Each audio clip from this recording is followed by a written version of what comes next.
It's interesting to have watched my level of adaptability through the years. What I've observed is that the more control of my life I have felt, the more I've been able to be adaptable. That's a good reason to feel in control. For example, adaptability allowed me to live in a yurt for 9 months while our house was being built. 300 round feet of space for 2 adults, 2 cats, 2 businesses to live and work in during the coldest, snowiest winter in 30 years.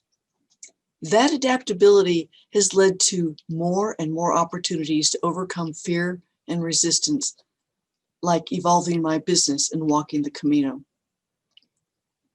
There are lots of ways to be resistant when walking the Camino. And the only time it really affected me was when the resistance was coming from one of my walking party, and that didn't happen often. My party progressed along the Camino with blisters, shin splints, and sore feet, and all without resistance. But I did hear other pilgrims' statements like, I can't walk in the cold. I can't walk in the rain. I can't walk up that mountain. I can't walk that far. Oh, pshaw. I'd worked through my resistance before I started, so I felt prepared, and I had an I can attitude. The snag that tripped me up briefly was when my debit card wasn't working and I was running out of cash on a Friday night of a long weekend.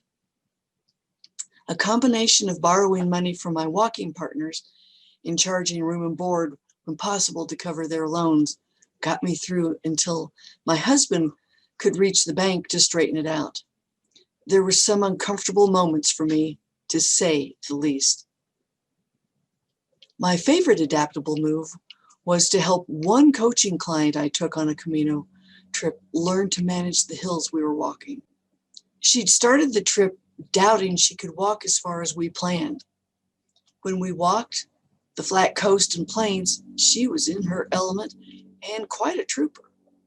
But when we hit the hills, her attitude changed.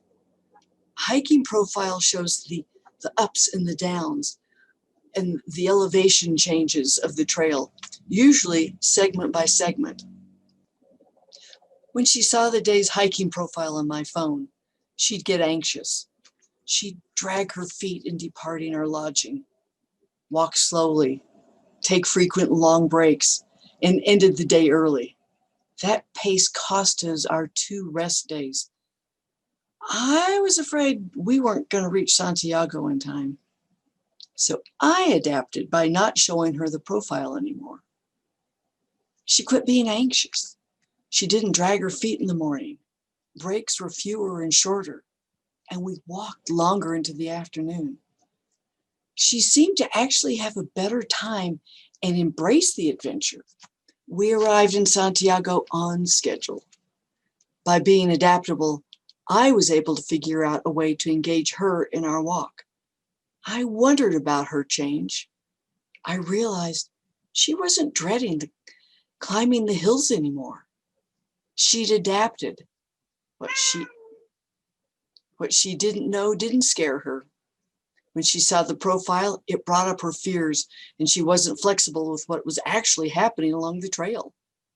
When she didn't see the profile, she stayed engaged and flexible and enjoyed the food, the people, and the countryside tremendously, and had a joyful I can attitude. Her vibrations were higher, and she embraced even more challenges with flexibility. Staying present is critical to conquering fear by staying out of the past and future.